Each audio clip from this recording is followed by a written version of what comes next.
ഒരു പുതിയ ലോകവും കുറച്ച് കാട്ടുജാതിക്കാരും. എപ്പിസോഡ് 5-ൽ സ്റ്റുവർട്ടും കൂട്ടുകാരും ചെന്ന് വിടുന്നത് ഒരു കാട്ടുജാതിക്കാരുടെ ഇടയിലാണ്. അതിലൊരാളായ ചാനയ്ക്ക് ഇവർ തങ്ങളുടെ ഭാഷ സംസാരിക്കുന്ന കേട്ട് ഭയങ്കര അത്ഭുതമായി. കൂട്ടത്തിലുള്ള സിംബ അവരോട് ചോദിക്കുന്നുണ്ട്, നിങ്ങളുടെ ഗ്രാമം എവിടെയാണ് എന്ന്. പാസഡീനയെക്കുറിച്ചും കാലിഫോർണിയയെക്കുറിച്ചും അമേരിക്കയെക്കുറിച്ചുമൊക്കെ ഇവർ വിശദീകരിക്കാൻ നോക്കുന്നുണ്ടെങ്കിലും ഈ റിയാലിറ്റിയിൽ അതൊന്നും നിലവില്ല എന്നവർക്ക് പെട്ടെന്ന് തന്നെ മനസ്സിലായി. അതിനെക്കുറിച്ച് തർക്കിക്കാൻ നിൽക്കാതെ ചാനയും സിംബയും അവരെ തങ്ങളുടെ ഗ്രാമത്തിലേക്ക് ക്ഷണിച്ചു. അവിടെ അവർക്ക് ഭക്ഷണവും കിടക്കാൻ ഇടവും പോരാത്തിന് കൂടെ കിടക്കാൻ വരെ ആളുകളെ കിട്ടുമെന്ന് പറഞ്ഞു. ഇതൊക്കെ കേട്ടിട്ട് ക്രിപ്കയുടെ തലയിൽ മറ്റൊന്നും കയറിയില്ല. കൂടെ ഒരാളുണ്ടാവും എന്ന ഒറ്റ കാര്യം മാത്രമേ ശ്രദ്ധിച്ചുള്ളൂ. കാരണം അവൻ അത് മാത്രമേ വേണ്ടതുമുണ്ടായിരുന്നുള്ളൂ. ആ ഗ്രാമത്തിലുള്ളവർ സേഫ് ആണെന്ന് ഉറപ്പായതോടെ സ്റ്റുവർട്ട് സംഘവും അവരുടെ കൂടെ ഗ്രാമത്തിലേക്ക് തിരിച്ചു. അന്ന് രാത്രി സ്റ്റുവർട്ടും ഡെനീസും തമ്മിൽ ഒരു ചർച്ച നടക്കുന്നുണ്ട്. പുറം ലോകവുമായി യാതൊരു ബന്ധവുമില്ലാത്ത, യാതൊരു ടെക്നോളജിയുമില്ലാത്ത ഈ ഗ്രാമത്തിലുള്ളവർ എങ്ങനെ ഇംഗ്ലീഷ് സംസാരിക്കുന്നു എന്നായിരുന്നു അവിടെ പ്രധാന സംശയം. അതായത് ആരും വരെ കോളനിവൽക്കരിച്ചിട്ടില്ല, എന്നിട്ടും അവർക്ക് എങ്ങനെ ഇംഗ്ലീഷ് അറിയാമെന്ന്. അപ്പോൾ ഡെനീസ് ഒരു തിയറി പറയുന്നുണ്ട്. ഒരുപക്ഷെ അവർ ആ ലോകത്തെ സ്വന്തം ഭാഷയിലാകെ സംസാരിക്കുന്നത്, അത് നമ്മുടെ മനസ്സിൽ തന്നെ ഇംഗ്ലീഷിലേക്ക് ട്രാൻസ്ലേറ്റ് ആകുന്നതുമാകാം എന്ന്. സ്റ്റുവർട്ട് വാദം പൊളിക്കാൻ നോക്കുന്നുണ്ടെങ്കിലും അവനത് കഴിയുന്നില്ല. അതുകൊണ്ട് അവൻ അതൊക്കെ വിട്ടിട്ട് ഭക്ഷണത്തിൽ ശ്രദ്ധിക്കാൻ തീരുമാനിച്ചു. അങ്ങനെ അവർ ഭക്ഷണം കഴിച്ചുകൊണ്ടിരിക്കുമ്പോൾ ആ ഒരു ക്വാണ്ടം എൻറ്റാങ്കിൾമെൻറ്റ് ഡിവൈസിൽ നിന്നൊരു ശബ്ദം കേൾക്കാൻ തുടങ്ങി. സ്റ്റുവർട്ട് നോക്കുമ്പോൾ അതിനകത്തൊരു സ്ലോളിലിരിക്കുന്ന ഒരു റെഡ് കോഡ്സാണ് മെഷീൻ മുഴുവൻ ചൂടാക്കുന്നത് എന്ന് മനസ്സിലായി. ഇതേസമയം ചാനയ്ക്ക് ബെർട്ടിനോട് ഒരു പ്രത്യേക അടുപ്പം തോന്നുന്നു. കാരണം അവളെ സംബന്ധിച്ച് ബെർട്ട് കാണാൻ നല്ല സുന്ദരനാണ്. കാര്യങ്ങൾ വളരെ വേഗം പുരോഗമിച്ചു. ചാന നേരെ ചെന്ന ബെർട്ടിനോട് തൻ്റെ കൂടെ കിടക്കാൻ പങ്കിടാൻ താല്പര്യമുണ്ടോ എന്ന് ചോദിച്ചു. ജീവിതത്തിൽ ഇതുവരെ ആരും അവനോട് അങ്ങനെ ചോദിച്ചിട്ടില്ലാത്തത് കൊണ്ട് അവൻ ശരിക്കും ഞെട്ടിപ്പോയി. കഴിച്ചുകൊണ്ടിരുന്ന ഭക്ഷണം തൊണ്ടയിൽ കുരുങ്ങി. അവളെന്തായാലും കളിയാക്കുകയല്ല എന്ന് ഉറപ്പായപ്പോൾ അവൻ വലിയ സന്തോഷത്തോടെ ആ ക്ഷണം സ്വീകരിച്ചു. ഇതിനിടയിൽ ക്രിപ്കെ കുറച്ചൊന്ന് റിലാക്സ് ചെയ്യാനായിട്ട് തൻ്റെ ഒരു ഷൂ ഊരി മാറ്റുന്നു. ഗ്രാമവാസികളുടെ ഒരാളായ മനുവിന് അത് ഭയങ്കരമായി ഇഷ്ടപ്പെട്ടതുകൊണ്ട് അവൻ വന്ന 2 ഷൂവും അങ്ങ് എടുത്തുകൊണ്ട് പോയി.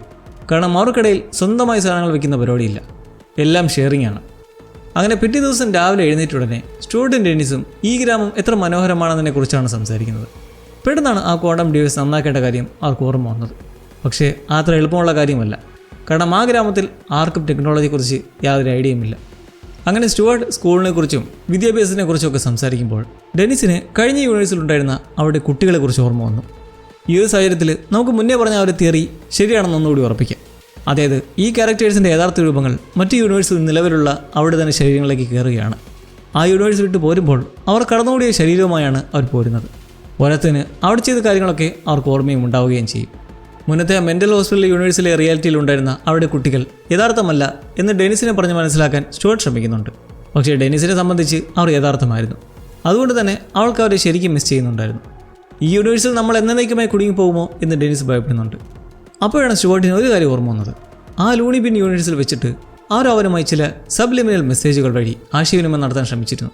അതുകൊണ്ട് ഈ യൂണിവേഴ്സിലും അത്തരം അടയാളങ്ങൾ കണ്ടുപിടിക്കണം എന്നവൻ തീരുമാനിച്ചു. ആ മെസ്സേജൊക്കെ അവൻ അയച്ചു കൊടുക്കുന്നത് ആദ്യ എപ്പിസോഡിൽ നമ്മൾ കണ്ട സ്റ്റുവർട്ട് 2 തന്നെയാണ്. ഇതേസമയം ബെർട്ടും ചാനയും അവരുടെ കഴിഞ്ഞ രാത്രിയെക്കുറിച്ചും അവർക്കിടയിലുള്ള സ്നേഹത്തെക്കുറിച്ചുമൊക്കെ സംസാരിക്കുകയാണ്. പെട്ടെന്ന് സിംബു വന്ന് തൻ്റെ കൂടി രാത്രി കിടക്കാമോ എന്ന് ചോദിക്കുന്ന ഉടനെ തന്നെ ചാന അത് സമ്മതിക്കുന്നത് കണ്ടപ്പോൾ ബെർട്ടിന് ഒരു കാര്യം മനസ്സിലായി.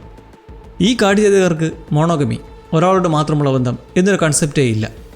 അങ്ങനെ ബെർട്ട് ചാനയോട് താനുമായി മാത്രം ഒരു ബന്ധം വയ്ക്കാൻ അപേക്ഷിച്ചു.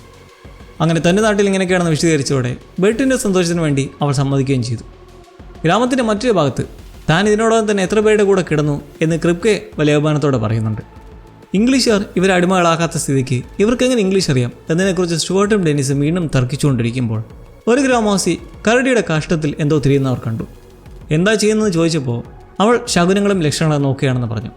മൃഗങ്ങളുടെ കാഷ്ടം വെച്ച് കാലാവസ്ഥയും സ്ത്രീകളുടെ ഫെർട്ടിലിറ്റിയുമൊക്കെ പ്രവചിക്കുന്നത് ഈ യൂണിവേഴ്സിൽ വളരെ സാധാരണമായൊരു കാര്യമാണ്. അപ്പോൾ സ്റ്റുവർട്ടിന് ചിന്ത വന്നു. തൊട്ടു മുന്നേ കഴിഞ്ഞു പോയ ആ ഒരു യൂണിവേഴ്സിൽ കോമിക് ബുക്കിലും ചവിട്ടിയിലുമൊക്കെ മെസ്സേജുകൾ കിട്ടിയതുപോലെ ഒരുപക്ഷെ ഇവിടെ ഈ കരടി കാഷ്ടത്തിലും എന്തെങ്കിലും സബ് ലിമിനൽ മെസ്സേജ് കാണുമെങ്കിലോ? ഇത് വിചാരിച്ച് അവൻ വെറും കൈ കൊണ്ട് ആ കാഷ്ടത്തിൽ തിരയാൻ തുടങ്ങി. പക്ഷേ ഗുണമുണ്ടായി കേട്ടോ. അവസാനം അതിൽ നിന്ന് യൂസ് റെഡ് കോഡ്സ് എന്നൊരു വാചകം അവർക്ക് മുന്നിൽ പ്രത്യക്ഷപ്പെട്ടു. ഇതിനിടയ്ക്ക് മറുവശത്ത് സ്വന്തമായി പാത്രങ്ങളൊക്കെ ഉപയോഗിക്കുന്നതിനെക്കുറിച്ച് ക്രിപ്കയും ഗ്രാമവാസികളും തമ്മിൽ ചെറിയൊരു തർക്കം നടക്കുന്നുണ്ട്. ഗ്രാമത്തിലുള്ളവർക്ക് സ്വന്തം പാത്രം എന്നൊരു കൺസെപ്റ്റ് ഇല്ല, അവരെല്ലാവരും ഷെയർ ചെയ്യുന്നവരാണ്. പക്ഷേ ക്രിപ്കെ ഒരു ജെർമാഫോബ് ആയതുകൊണ്ട് തൻ്റെ സ്വന്തം പാത്രത്തിൽ മറ്റുള്ളവരുടെ അണുക്കൾ വരുന്നത് അവന് തീരെ ഇഷ്ടമല്ല. അവനൊരു പാത്രത്തിൽ തൻ്റെ പേരിൻ്റെ ആദ്യ അക്ഷരങ്ങൾ കൊത്തിവെച്ച് അത് തൻ്റേതാണെന്ന് പ്രഖ്യാപിച്ചു. എല്ലാം ഷെയർ ചെയ്ത് സ്നേഹത്തോടെ ജീവിക്കുന്നതിനെക്കുറിച്ച് ഗ്രാമവാസികൾ സംസാരിച്ചപ്പോൾ ക്രിപ്കയുടെ ഉള്ളിലുള്ള ആ കമ്മ്യൂണിസ്റ്റ് വിരുദ്ധൻ പുറത്തു വന്നു. പക്ഷേ താൻ എന്തുകൊണ്ട് കമ്മ്യൂണിസ്റ്റിനെതിരാണെന്ന് കൃത്യമായി വിശദീകരിക്കാൻ അവന് കഴിഞ്ഞില്ല. അവൻ തൻ്റെ പാത്രം കെട്ടിപ്പിടിച്ച് ഇത് തൻ്റേതാണെന്ന് മാത്രം പറഞ്ഞു. ഇത് കണ്ടിട്ട് സിംബ ശരിക്കും ഞെട്ടിപ്പോയി. കാരണം ആ ഒരു ഗ്രാമവാസികളിലെ മറ്റു പലരും അവരുടെ പാത്രങ്ങളിൽ സ്വന്തം പേരുകൾ കൊത്തുവയ്ക്കാൻ തുടങ്ങിയിരുന്നു. ഷെയർ ചെയ്യുക തന്നെ വേണം എന്ന് പറഞ്ഞിട്ട് സിംബയെ അവർ കളിയാക്കി.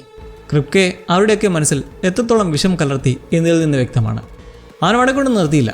സാധനങ്ങൾക്ക് പകരം സാധനങ്ങൾക്കായി മറന്ന ബാർട്ടർ സിസ്റ്റം കൂടി അവൻ അവർക്ക് പരിചയപ്പെടുത്തി കൊടുത്തു. ഇതിനിടെ ചാന താനുമായി മാത്രം റിലേഷൻഷിപ്പിലാകാൻ തീരുമാനിച്ചു എന്നറിഞ്ഞപ്പോൾ ബെർട്ടിന് വലിയ സന്തോഷമായി. തൻ്റെ കൂടെ കിടക്കുകയും തനിക്ക് ഭക്ഷണം വെച്ച് കൊള്ളുകയും ചെയ്യുന്ന ഒരു സ്ത്രീയെ കിട്ടുക എന്നത് അവൻ്റെ ഒരു സ്വപ്നമായിരുന്നു. അതവിടെ സഫലമാവുകയാണ്. അവളിൽ ഈ മാറ്റമെല്ലാം കണ്ട് സിംബയ്ക്ക് ഒട്ടും സഹിച്ചില്ല. അവൻ നേരെ ക്രിപ്കയുടെ അടുത്ത് ചെന്ന് ബെർട്ടിനെ എങ്ങനെ ഒഴിവാക്കാം എന്ന് പരോക്ഷമായി ചോദിച്ചു. ഇൻഡയറക്റ്റായി ചോദിച്ചപ്പോൾ സിംബ ഉദ്ദേശിക്കുന്നത് ബെർട്ടിനെയാണെന്ന് മനസ്സിലാക്കാതെ അവനെ കൊന്നുകളയാൻ ക്രിപ്കെ ഉപദേശം കൊടുത്തു. ആ കരടിക്കാഷ്ടത്തിൽ നിന്ന് കിട്ടിയ മെസ്സേജിലെ ആ ചുവന്ന കോഡ്സ് എങ്ങനെ കണ്ടുപിടിക്കും എന്ന ചിന്തയിലായിരുന്നു ഡെനീസ്. ബെർട്ട് ഒരു ജിയോളജിസ്റ്റ് ആയതുകൊണ്ട് ഈ യൂണിവേഴ്സിൽ എവിടെയാണത് കിട്ടുക എന്നവന് കണ്ടെത്താൻ കഴിഞ്ഞേക്കുമെന്ന് സ്റ്റുവർട്ട് പറഞ്ഞു. പക്ഷേ ബെർട്ടിന് ഈ യൂണിവേഴ്സ് വിട്ടു പോകാൻ യാതൊരു താല്പര്യമില്ലായിരുന്നു. അവൻ്റെ ശ്രദ്ധ മുഴുവൻ ചാനയുമായുള്ള കല്യാണത്തിലായിരുന്നു. വിവാഹം എന്നതും ഈ യൂണിവേഴ്സിൽ പുതിയൊരു കാര്യമാണ്. ചാനയെ കല്യാണം കഴിച്ച് തൻ്റേത് മാത്രമാക്കുക എന്നതിനെക്കുറിച്ച് സംസാരിച്ചുകൊണ്ടിരിക്കുമ്പോൾ ഗ്രാമവാസിയായ ഗ്യാവലിൻ്റെ കഴുത്തിൽ ഒരു ചുവന്ന കോട്സ് മാല കിടക്കുന്നവർ കണ്ടു. സ്റ്റുവർട്ട് അത് തരാമെന്ന് ചോദിച്ചെങ്കിലും ക്രിപ്കെ ഷെയറിംഗ് എന്ന സ്വഭാവം മാറ്റിയതുകൊണ്ട് ഗാവൽ അത് കൊടുക്കാൻ തയ്യാറായില്ല.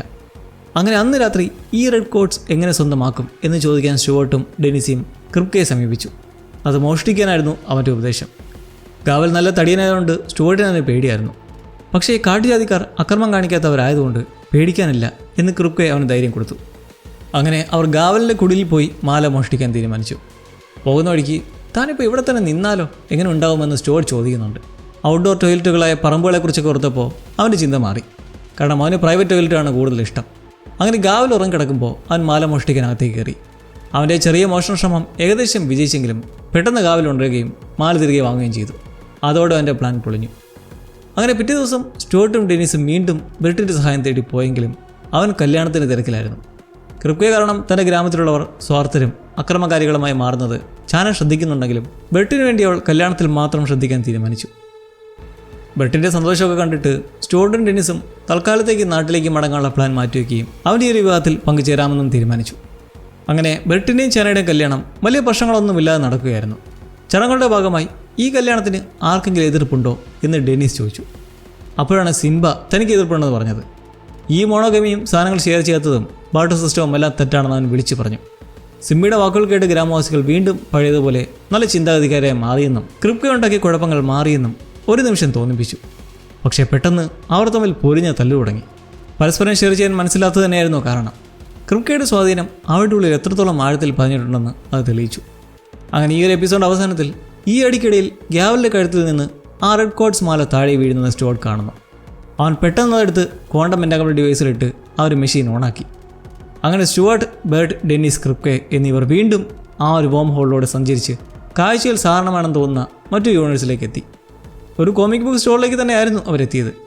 ഇനി ഈ യൂണിവേഴ്സ് സേഫാണോ അല്ലയോ എന്നങ്ങനെ ചിന്തകളിലായി നിൽക്കെ പെട്ടെന്ന് ഡെനീസ് അവിടെ ഉണ്ടായിരുന്ന ഒരു ചെടിയുടെ ഇലകൾ പറിച്ച് കടിച്ച് തിന്നാൻ തുടങ്ങി. എന്തോ കുഴപ്പമുണ്ടെന്ന് ഇത് കണ്ടപ്പോഴേ അവർക്ക് മനസ്സിലായി. ഓരോ പുതിയ യൂണിവേഴ്സിലേക്ക് പോകുമ്പോഴും മാറ്റങ്ങൾ കൂടുതൽ ഭയാനകമായി വന്നുകൊണ്ടിരിക്കുകയാണ്. ആ AI ബോർഡ് യൂണിവേഴ്സിൽ പോയപ്പോൾ അവിടെ കഴുത്തിന് പിന്നിൽ ചിപ്പുകൾ ഉണ്ടായിരുന്നു എന്ന് ഒഴിച്ചാൽ അവിടെ അടിസ്ഥാന സ്വഭാവത്തിന് മാറ്റമൊന്നും വന്നിരുന്നില്ല. മാജിക് യൂണിവേഴ്സിലേക്ക് പോയപ്പോഴും അങ്ങനെ തന്നെയായിരുന്നു. എന്നാൽ മെട്രിക് യൂണിവേഴ്സിൽ എത്തിയത് മുതൽ അവരുടെ സ്വഭാവങ്ങളിൽ വലിയ മാറ്റങ്ങൾ കണ്ടു തുടങ്ങിയിട്ടുണ്ട്. പഴയൊരു സാധാരണ ജീവിതം തിരികെ കിട്ടാൻ ഈ സംഘത്തിനുണ്ടായിരുന്ന അവസാനത്തെ അവസരമായിരുന്നു ആ കാട്ടുജാതിക്കാരുടെ യൂണിവേഴ്സ് എന്ന് തോന്നുന്നു. അവരെന്തായാലും ആ ഒരു അവസരം നഷ്ടപ്പെടുത്തിയതുകൊണ്ട് ഇനി ചെന്നെത്തുന്ന ഓരോ യൂണിവേഴ്സിലും കാര്യങ്ങൾ കൂടുതൽ വഷളാകാനാണ് സാധ്യത. എന്നാൽ ഡെനീസ് ആ ഇലകൾ തിന്നാൻ തുടങ്ങി എന്തുകൊണ്ടായിരിക്കും? ഒരുപക്ഷെ അവർക്ക് അവരുടെ മനുഷ്യത്വം നഷ്ടപ്പെട്ട് മൃഗങ്ങളായി മാറുന്ന ലക്ഷണമാണോ? അതോ ആ പുതിയ യൂണിവേഴ്സിൻ്റെ വെറുമൊരു സൈഡ് എഫക്റ്റ് മാത്രമാണോ? എന്താണ് നിങ്ങൾക്ക് വന്നേ? അപ്പോൾ എന്താണ് റിയൽ സംഭവം എന്നറിയാനായിട്ട് നമുക്ക് കാത്തിരിക്കാം. See you and take care, my dear lovelies.